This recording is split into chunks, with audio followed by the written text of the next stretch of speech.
I had seen enough. I decided to take action. My stomach twisted into a knot, but somehow, I managed to pull myself together.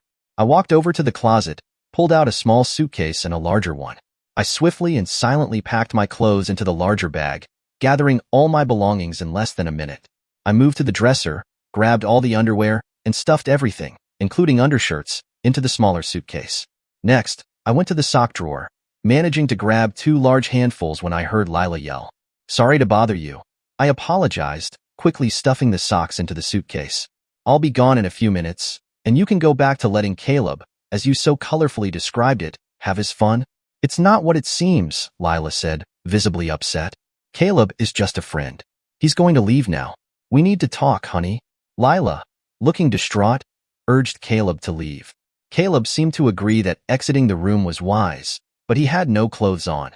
Walking around naked in front of an angry man is usually considered poor judgment, so Caleb pulled the sheet up to his chin. I noticed my old Ruger .22 caliber revolver in my desk drawer as I finished gathering the last handful of socks. I had forgotten it was there. I had placed it in the drawer so long ago that it had slipped from my memory. Realizing I must not have worn some of my socks often enough, I grabbed the gun, turned to face my wife and her lover. I walked to the bed and sat next to Lila, holding the weapon in my hand. As I sat there, I realized that there were some quick solutions to a rather confusing situation. "Lila," I said, "it looks like you and Caleb have been having a little too much fun. Could you point out which part one misinterpreted?" "Good heavens, Eric. Have you been here this long?" Lila gasped. "I can't deny what you've seen or heard, but that doesn't mean I love you any less. It was just a silly affair, Eric. It meant nothing to me." Lila sobbed as she spoke. "It seems to me, Caleb, that you should be a little disturbed by my loving wife's latest statement," I responded. "It seems we both mean a hell of a lot to Lila. Maybe our performance in bed leaves much to be desired. Perhaps she has someone else who satisfies her better, and you and I are just substitutes, only useful when she can't find a real stud." "Eric, don't say that," Lila cried, looking at me through tear-filled eyes. "You're my only love and the best lover in the world. Please, put the gun down and let Caleb go. We can talk this through ourselves. There's no need to involve Caleb in our private issues." I looked at Lila, hearing her plea.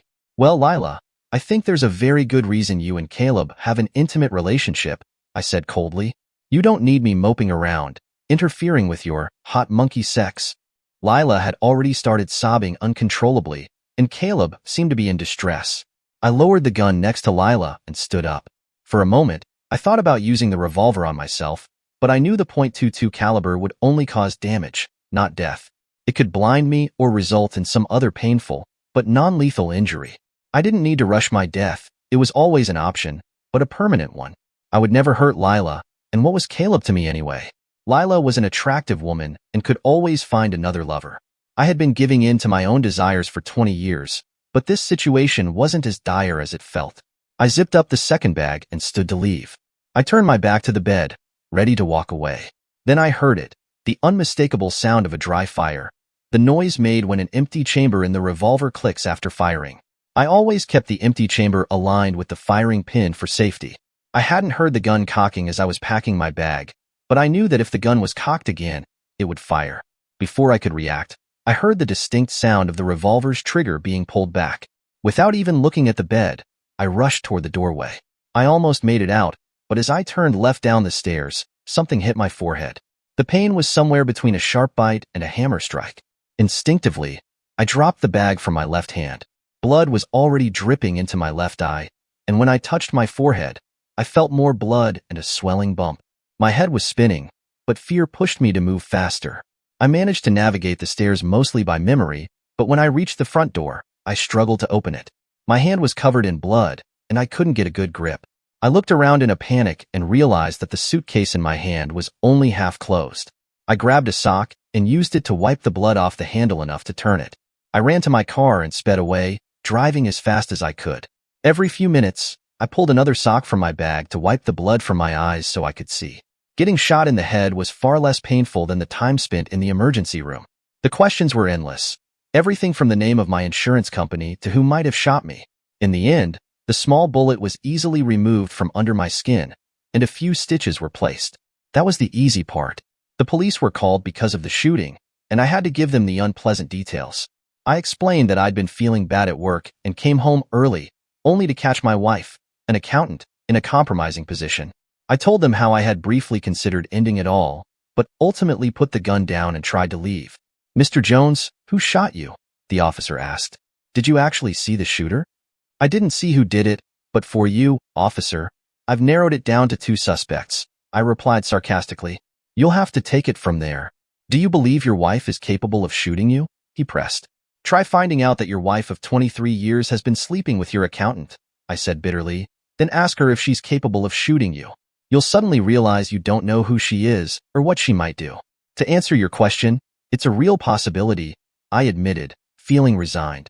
I was still in the emergency room, wondering why they were stitching up my head when the bleeding had already stopped. I noticed the doctor who had treated me was showing my chart to another man in a white coat, and I guess they were debating whether I even had a brain. The policeman stepped back, and the doctor approached me, his demeanor serious. "Mr. Jones, I'm concerned about your heart," he said. "You mentioned feeling tired and nauseous lately. I strongly urge you to stay here so we can run some tests to determine the severity of your condition. It may turn out that being in the hospital today saved your life." I groaned in frustration. "Butter my ass and call me a biscuit. I'm a lucky bastard. Lucky my accountant slept with my wife. Lucky I came home early and caught them, and lucky one of them shot me in the head. Everything's going great, Doc. Let's just get this over with while I'm on a roll." Turns out, the head wound didn't bother me much. Within a couple of days, I was being prepped for quadruple bypass surgery. Lila tried to visit me before the surgery and again while I was recovering, but I refused to see her. Both of my children were incredible. My son, Max, took a leave of absence from his job in Texas and flew down to be with me while I recovered.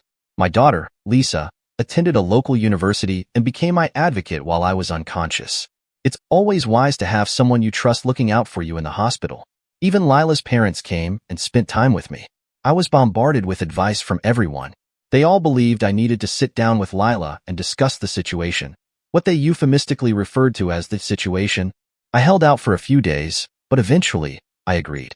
I insisted that our children and Lila's parents be present. I wanted everyone to understand my reasoning and my position. The kids brought me home from the hospital, and Lila and her parents met us in the living room. It was the first time I had seen Lila since that day, and the fact that it had been so long brought me some satisfaction. I sat on the couch, with the kids on either side of me. Lila sat across from me in a chair, and her parents sat on the love seat to my left. Lila started the conversation with what I thought were some rather foolish questions. "Eric, how could you suggest to the police that I might have been the one to shoot you? I would never hurt you, honey. You should know that after all these years. I love you," she confessed. "Why didn't you let me visit you in the hospital? I should be the one by your side, helping you recover." Before I could answer, Lisa spoke up. "Let me answer that, Dad," she said. "Mom, you betrayed Dad in the marital bed. He never thought you were capable of that. When he realized what you could do, he realized he had no idea what you were capable of. That's when he told the police what he did. You would have caused him even more stress if you'd been allowed to see him before or after the surgery. He needs love and understanding, not a cheating wife." I was surprised by how well Lisa understood my train of thought. Why didn't Lila understand this already, without having to ask such ridiculous questions? Lila didn't take kindly to Lisa's blunt words. "I'm still your mother, and I don't appreciate you speaking to me like that," she protested. "You should have thought about that before you committed yourself to this man," Lila's mother shot back. "You haven't earned your daughter's respect. You did a terrible thing, so don't act like you're above a good scolding." Lila was taken aback when her mother lashed out at her with such force. She had probably expected her parents to be supportive or, at the very least, neutral. "Okay, I made a terrible mistake. It only happened once, and Eric caught me. I'm ashamed and embarrassed by what I did. But that doesn't mean I don't love Eric with all my heart," Lila pleaded. "I made a terrible error in judgment, and I want to atone for it." "Mom, is this family some kind of revival religion where you stand up and admit your sins and get forgiveness?" Max asked. "Maybe Dad could baptize you and wash away your sins, and your memories too. Is that really how you think it's supposed to work?" Lila asked, but everyone seemed to pounce on her. I have to admit, I enjoyed it more than I should have. Her parents and kids were really giving it to her. I spent most of my time thinking about how I could get revenge. What better way to do that than by attacking her closest blood relatives? "No, Max," Lila exclaimed, her voice rising. "I don't have an answer except that I know your father is a wonderful, gentle, loving husband and father. I just hope that my absolute remorse and my love for him means something. I really need him, and I think he needs me. Well, honey, I finally spoke, and the sarcasm was thick in my voice. Do you belong to Caleb now? I wouldn't want you to be an Indian giver or anything like that. Whoever is the better man takes the spoils of victory. I lied. It was just a joke. Really, meant to cut through the tension. No one owns me or my body parts, except you, darling, Lila responded. I'm willing to give you everything I have, everything I am. If you'll forgive me, why should I believe you didn't mean what you said to Caleb? I shot back. I think you were sincere, but you called me a lying, cheating Eric. Now you want things to be different? You're trying to make me tell the truth. You're contradicting yourself. Am I a liar? Or am I telling the truth? Lila reasoned. I'd bet on a liar. You don't have a very strong argument, I replied coldly. You tell me you lie to men, and Caleb was just another victim. How many men have you been with? Do you have a list? Are they all homicidal maniacs? Is there anyone else waiting to put a bullet in my forehead? Between you and that damn quack doctor, there's not much left of my heart. There's barely anything worth hitting. Eric, I swear Caleb was the one, Lila said, her voice desperate. And to be honest, you caught us the second time we were together. I had no idea he was such a tightwad. He literally wet the bed when you pulled the gun out of the drawer. When you put it on the floor, he grabbed it as fast as he could.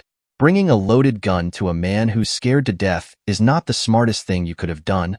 Well, pardon me for not having a manual on what to do when you catch your wife having fun with another man in your bed. I shot back. I had no idea what to do.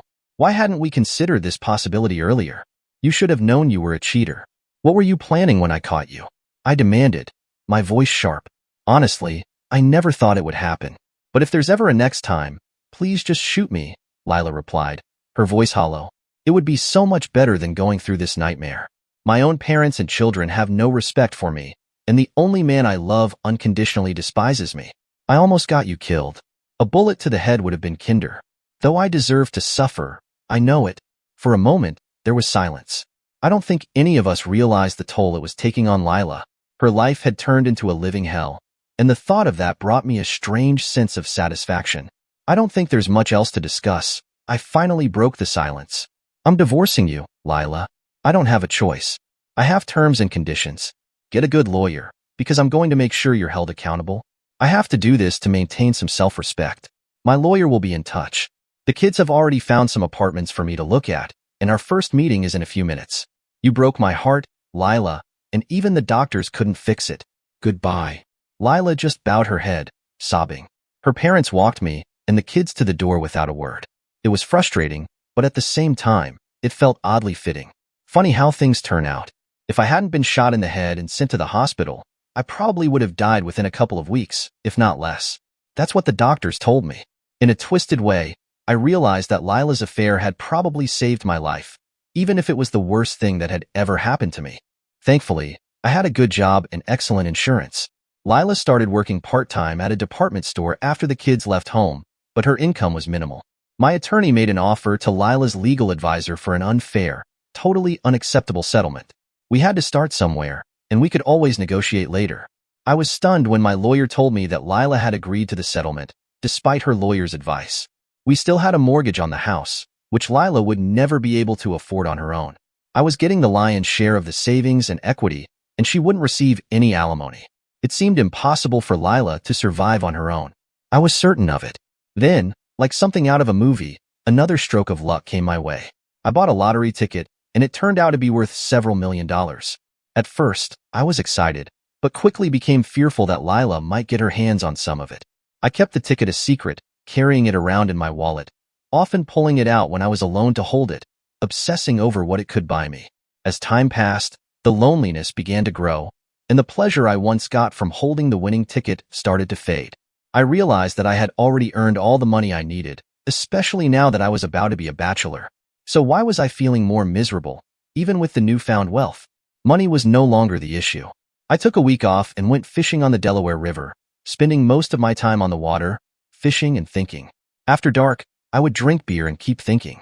By the end of the week, I had formulated a plan. Lila's parents agreed to meet me at my apartment on Sunday night. They were sworn to secrecy, not to tell anyone that I had invited them over. Mark, I have a favor to ask you, I began, addressing my father-in-law. If you can't honor my request, could you at least keep what I'm about to tell you a closely guarded secret? I think I can agree to that, Eric, unless it's something that must be disclosed to save a life or something like that, Mark replied. I bought a lottery ticket a couple of months ago. It's worth a little over $4 million if I take the annuity, I said. That's great for you, Eric. Congratulations. What do you need from us? Are you asking us not to tell Lila? Mark asked, his tone suddenly dejected. Yes, Mark. She must never find out that I bought the ticket, I insisted. Eric, you're putting us in a difficult position. You see that, don't you? Nina, my mother-in-law, asked. Not really, Nina, I replied. I want you to tell Lila that you bought the ticket. I want you to divide it between Lila and the children, each getting a third. But please, don't tell anyone that I bought the ticket. No one will question you giving it to your daughter and grandchildren. It's perfectly legal, and it will help the children, plus save Lila's life. Nina had tears running down her cheeks, and Mark cleared his throat and stared out the window. It didn't take much to realize that my offer had deeply touched them. I felt better than I had in ages, especially since the day I came home early and found Lila in bed with someone else. This felt like the first step toward emotional healing. Eric, we'll gladly go along with your plan, Mark said with a smirk. You know, Lila's been staying in more and working longer hours just to keep up with the mortgage. She really knows she messed up, and it's not about the money. Mark wasn't one to speak much. He had spent 25 years as a firefighter in New York City, and he got straight to the point. His daughter's actions hurt him and Nina almost as much as they hurt me. A week later, I received the most bizarre news from my attorney. Lila, my soon-to-be ex-wife, had contacted her lawyer, telling him that she had extra income to declare, and that I was entitled to half of it. What kind of lawyer did she have? I instructed my lawyer to inform her attorney that I would not accept any share, and that she could keep everything. When the divorce hearing came, we were at an impasse over the distribution of the lottery money. Both sides refused to compromise. My lawyer even suggested he might drop my case because it was damaging his reputation as a tough negotiator. He smiled when he said it. The judge, however, was shocked by the ongoing dispute. He said, I've never seen such a fight over money in a divorce. It makes me question whether a divorce is necessary. Perhaps counseling or an open dialogue between the parties would help resolve this. He told our attorneys to keep working on a settlement and to reconsider in a month. He also encouraged Lila and me to have a conversation as soon as possible. I left the courtroom feeling completely confused. Lila's parents had attended the hearing, and Mark approached me in the parking lot. Eric, I'm asking you as a favor to stop by the house right now. We'll have a sandwich, each have a beer, and try to work things out. You two are the most stubborn people I've ever seen, he said before leaving without waiting for my reply. When I rang the bell at their house, Lila opened the door. She looked pale but otherwise fine. She barely made eye contact as she led me into the kitchen, where her parents had laid out cold cuts and everything needed for sandwiches that could last a week. Mark handed me a cold beer. Eric, I want to speak first, Lila began. My parents bought the winning lottery ticket and gave it to me and the kids to split. You already know you're entitled to half of my share, since we were still married when we cashed it in. She paused for a moment. I have a selfish reason for wanting you to get your half. It will help me forgive myself for the terrible mistake I made toward you. I know you can't forgive me, but I can't forgive myself either. And it really, really hurts, Lila said, her voice breaking. It's not about the money, Eric. It's about finally doing something right and fair to you. You deserve better than I gave you. Please accept the money, and I'll agree to the divorce. You'll be free of me. Mark and Nina watched me closely, waiting for my response. I thought about it for a long time. I don't think money should be tied to forgiveness, Lila. What you did was terrible, but it's over now. If you'll just accept the money and agree to the terms of the divorce, I'll get closure. If it helps, I forgive you. It took some time and more than one beer, but I do forgive you. I wish it had never happened, but we can't change the past. I loved you, Lila. I still do, but I can't trust you, so I can't stay married to you. I don't want you to lose your home or suffer because of me. I'm not proud of it, but the rest of the agreement is in my favor, so just accept the money your parents gave you. I won't do that, Eric, Lila said, her voice rising with drama. I'll fight this all the way to the Supreme Court if I have to. For heaven's sake, Mark shouted, shocking everyone. This is so pathetic. I can't stand it. Lila screwed up and broke your heart. You can't stay married to a cheater, and that's exactly what she is. Lila needs some damn absolution before she'll agree to the divorce. Does that make sense? Mark continued as Lila and I silently nodded. Here's my suggestion. Take it for what it's worth. Lila, Give the poor guy a divorce and keep his dignity. He deserves that. After the divorce, go on with your lives, separate for good, and stop this toxic mess. Lila, you've had your chance, but you need to face what you've done. Lila wiped her eyes, her expression a mix of regret and determination. I can't fix everything, Eric, but I'm ready to let you go and take responsibility for my actions. You deserve better than this. Mark gave a heavy sigh but nodded. That's the right choice, Lila. You messed up, but it's time to move forward. This marriage can't survive, but that doesn't mean you both have to be stuck in this misery. With a resigned but calm expression, I turned to Lila. I still care about you, but we can't go back. We're done. The divorce proceedings moved quickly after that. Lila and I agreed on terms without further conflict, settling the financial aspects fairly and without drama. The lottery money, initially a point of tension, was resolved with Lila keeping her share and ensuring the kids were provided for. After the divorce was finalized, we each moved on. Lila took some time to focus on herself, working through her mistakes and starting fresh, while I found peace in knowing that I had chosen to let go of the past. We didn't become enemies, but we no longer needed to be in each other's lives in the same way. Life continued, and in time, both of us healed. I was able to focus on my future without the weight of betrayal hanging over me, while Lila worked hard to rebuild her life. Neither of us found it easy, but we both found the freedom we needed to move forward, separately but with the hope that things would get better in the end. The ballistics report had finally come back, and it was the final piece of the puzzle. The bullets recovered from Eric's body had been traced back to the specific gun that had been found in Caleb's possession, an old model, registered under his name. It didn't take long for the detectives to connect the dots. The arrest of Caleb came after a breakthrough in the investigation, one that left him cornered and without an escape. It was late afternoon when the detectives arrived at Caleb's house. He had been under surveillance for a while, but there had been no concrete evidence until now. With the match between the bullets and the gun, everything had fallen into place. Caleb answered the door himself, his face a mask of confusion as he saw the two detectives standing in front of him. He tried to hide the nervous twitch in his eye, but it was hard to conceal his unease. Officer Mitchell, a seasoned detective who had been working the case from the start, stepped forward. Caleb Madsen, we need to talk, Mitchell said, his tone even but firm. Caleb's pulse quickened, but he tried to remain calm. What's this about? He asked, attempting to sound confident. We have evidence linking you to the shooting of Eric Lambert. Your gun was found with the same ballistics that injured him, Mitchell said, his words slow and deliberate. Caleb's mind raced. He opened his mouth to protest, but the words stuck in his throat. How had they found the gun? He had been careful, hadn't he? He thought he'd gotten away with it, that no one would connect him to the crime. But here it was, his mistake, his arrogance. And now it was all unraveling. You're under arrest for the shooting of Eric Jones, Mitchell continued, his partner stepping forward to cuff Caleb's hands behind his back. Caleb's heart pounded in his chest as the reality of the situation hit him. He was being arrested. The consequences of his actions were finally catching up to him. Caleb didn't fight back. He couldn't.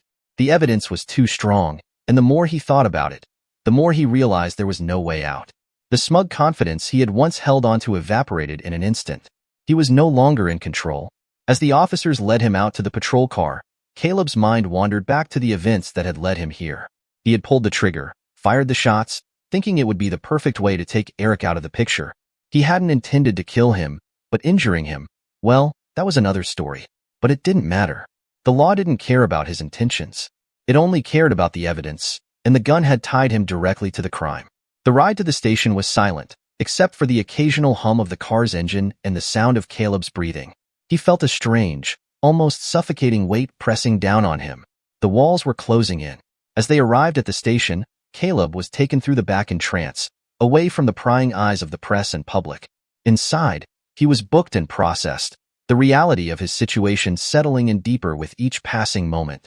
He wasn't the one in control anymore. He wasn't the one calling the shots.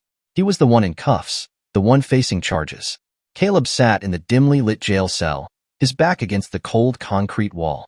The harsh fluorescent lights buzzed above him, casting an unflattering glow on his sharp features. The sound of heavy footsteps echoed through the corridor as a guard passed by, his keys clinking loudly. Caleb barely looked up. He was too lost in his own thoughts. The world had been turned upside down for him in the span of a few weeks. In court, his smug smile had faltered as the evidence was laid bare before him. The star witness was none other than Lila herself. She stated how Caleb had once discussed killing Eric, but it was never a serious discussion. It was proven that Lila had no direct connection with the shooting and Caleb acted on his own without her knowledge. The prosecutions also highlighted that it was due to Lila's support that the cops could have Caleb as a man of interest and then did the investigation. Lila was responsible for the arrest of Caleb. The once confident Caleb now stood in a prison cell, facing the consequences of his actions. But now, he was just another number in the system. His first few days in jail had been a mix of confusion and disbelief. But now that reality had sunk in, he had become the target of everyone's frustration. Caleb's smugness didn't help matters. It only fueled the anger of the other prisoners, who saw him as a symbol of the system they despised. It didn't take long for the beatings to start. The first time, it was a group of men in the shower. Caleb had been standing there, his arrogance still intact, when one of them threw a punch. It connected with his ribs, and before he could react, another blow landed on his face. They surrounded him, their fists raining down as he tried to protect himself, but it was no use. They were relentless, the fury of 1,000 frustrations directed at him in those few moments. The second time, it was in the yard. Caleb tried to keep his head down, his eyes darting nervously around, but he couldn't escape the looks of contempt. One inmate, a massive man with tattoos covering every inch of his skin, approached him slowly. Caleb tried to offer him a smile, but the man grabbed him by the collar and slammed him into the brick wall. The pain shot through Caleb's body as his vision blurred, and he could taste the copper of blood in his mouth. After that, it became a daily ritual. Caleb no longer walked with the same confident swagger he once had. His face was swollen, bruised, and unrecognizable. His eyes had lost the gleam they once had, now dull and resigned. He spent his days trying to keep a low profile, but even that couldn't protect him. The jail had become his personal hell, and every moment felt like an eternity. In his solitude, he couldn't escape the image of Eric, lying in his blood, staining the floor. Caleb had been the one to pull the trigger, but now it felt like the world was pulling the trigger on him, and he realized, far too late, that some actions were impossible to undo.